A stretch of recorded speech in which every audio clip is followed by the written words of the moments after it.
जय हिंद दोस्तों, hi everyone. मैं राहुल शोलकर, निःशुल्क एथलीट आर्मी संस्था जो कि एक गरीब और असहाय वर्ग के युवाओं को निःशुल्क प्रशिक्षण दे रही है। स्कूल के जो बच्चे हैं जो अभी 10वीं 12वीं की जो एग्जाम दे रहे हैं, बोर्ड एग्जाम, उस एग्जाम में कैसे टॉप करना है, कैसे करें, उस पूरे पोर्शन को आज हम इस वीडियो के माध्यम से देखने वाले। वीडियो को स्किप न करिएगा, इस वीडियो को पूरा का पूरा देखिएगा। यदि एक भी चीज यदि आप मिस करते हो तो आप अपने कम से कम 5 से 7% जो है उसको कम प्राप्त करोगे। यदि आपको ज्यादा से ज्यादा परसेंट प्राप्त करना है और टॉप करना है बोर्ड एग्जाम में, तो ये जो पूरा पोर्शन है वीडियो का, उसको पूरा का पूरा देखिए। पहला ही पोर्शन है दोस्तों कि अपन जब एग्जाम अपनी होती है, यानी अपना यदि पेपर यदि इंग्लिश का है, तो इंग्लिश के पेपर में अपने को पहले यानी इंग्लिश के पेपर में अपने को कौन कौन से वो जो टॉपिक है जो पढ़ना चाहिए, ज्यादा से ज्यादा टॉपिक जो ज्यादा नंबर के होते हैं, यानी 6 नंबर का क्वेश्चन, 5 नंबर का क्वेश्चन, 3 नंबर का क्वेश्चन, जो बड़े बड़े क्वेश्चन है उन सभी को अपने को प्रिपेयर कर लेना है। क्योंकि आजकल क्या हो रहा है, हर स्कूल में जो विकल्प वाले जो प्रश्न है, जो वस्तुनिष्ठ प्रश्न है, उसके आंसर तो हम लोगों को मिल जाते हैं। तो पहले अपने को वो जो 6 नंबर, जो 5 नंबर, जो 4 नंबर के क्वेश्चन है, वो नंबर को पहले तैयार कर लेना है। फिर उसके बाद में अपने 2-2 नंबर के प्रश्नों को तैयार कर लेना है। यानी इस तरीके से आप पेपर देने से पहले ही एक अच्छे से उस विषय की आप तैयारी कर सकते हैं। कहीं पर भी यदि आपका कोई शब्द गलत हो जाता है ना, जैसे कि मैंने लिखना था रत्नाकर मैंने लिखना था और यहां पर हमने लिख दिया कि रचनाकर लिख दिया। तो दोस्तों अभी ये जो गलती हुई है ना, अब ये गलती हुई है तो इसको अपने को इस तरीके से नहीं करना है कि भाई इसको काट देना है। ये आपका गलत तरीका है। यानी ये जो सामने वाला जो पेपर चेक करने वाला होता है उस पर गलत इंप्रेशन जाता है। यानी आपका जो पेपर है ना बहुत गंदा दिखता है, बहुत भद्दा दिखता है। तो इस चीज से बचना है अपने को। और यदि ये रचनाकर हो गया है तो इसको सिर्फ ऐसा कर देना है, बस ये हो गया, इसको छोड़ दो, फिर आगे लिख दो रत्नाकर। पे अपनी कि ये जो अपना पूरा पेपर है, पूरे पेपर पे से स्केल से एक लाइन इधर से लगाना है, दूसरी लाइन बाएं साइड से लगाना है। आपके पास कितनी जगह बची, यानी पेपर की जगह आपकी कम हो गई। यानी कम जगह में, है ना, कम जगह में अपना, यदि आपको अपना जो कॉपी में जो गाइड में जो लिखा हुआ वो 2-3 लाइन भी याद है, तो आप यहां पर उसको 6-7 लाइन बनाकर उसको बड़ा कर सकते हैं। यानी जो 2 लाइन का काम था ये अपना 5-6 लाइन में ये काम हो जा रहा है। थोड़ा सा स्पेस देके अपने को पेपर को लिखना है, यानी इस साइड से छोड़ना है, इस साइड से छोड़ना है और यहां से लिखना स्टार्ट करना है। अब यहां पर क्या होता है कि अपने को प्रश्न क्रमांक 1 का उत्तर, यानी अपने को प्रश्न लिखने की जरूरत नहीं होती है।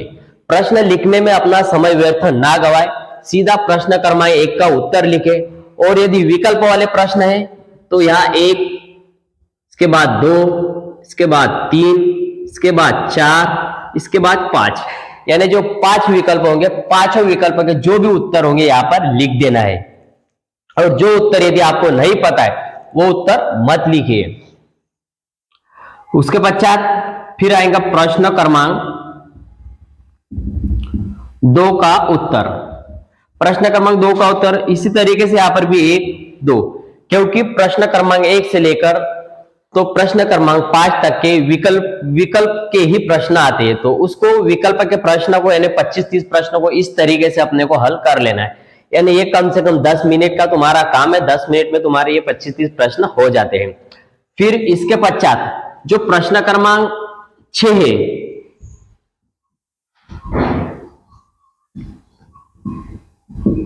प्रश्न क्रमांक 6 का उत्तर इस तरीके से यहां से इसका उत्तर लिखना चालू करना है अपने को। ये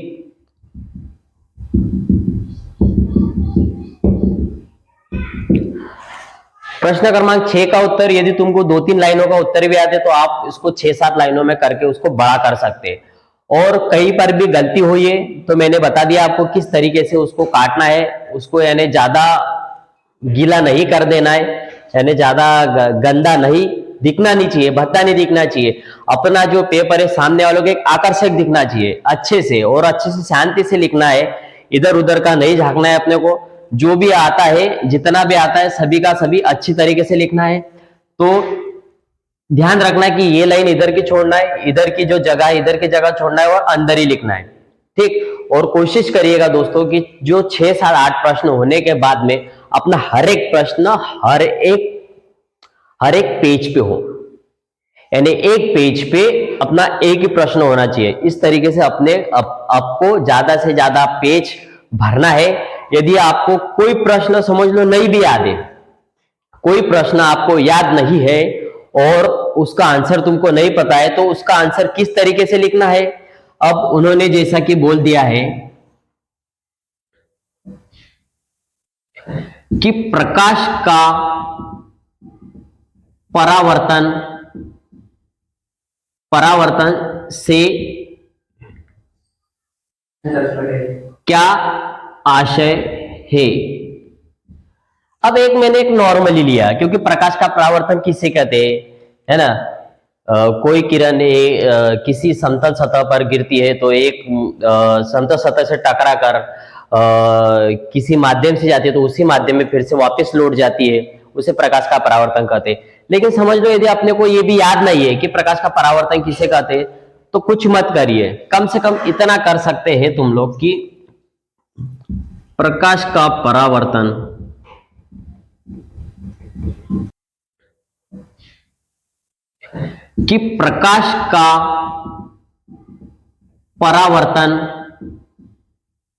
परावर्तन से क्या आशय है।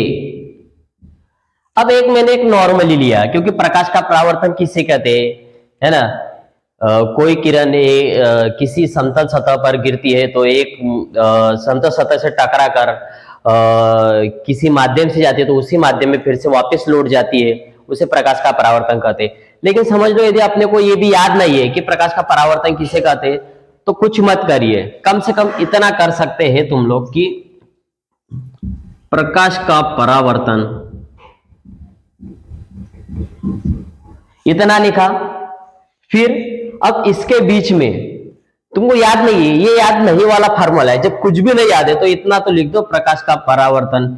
फिर यहां से कुछ भी जो शब्द प्रकाश से रिलेटेड आपको आते हैं वो लिख दो। इतना हो गया कि इसके बाद में नीचे लिख दो कि प्रकाश के परावर्तन के, यदि तुमको कुछ भी उससे थोड़ा बहुत याद है तो लिख देना है यहाँ पर आपको, है ना। आपको कुछ याद था क्या, नहीं था, लेकिन यहाँ कुछ ना कुछ लिख के आना है, उसको छोड़ना नहीं है। यदि इस प्रश्न पर 5 अंक है तो 5 अंक में से यदि तुमको 5 तो 5 नहीं मिलने वाले, क्योंकि तुमने गलत लिखा है पूरा।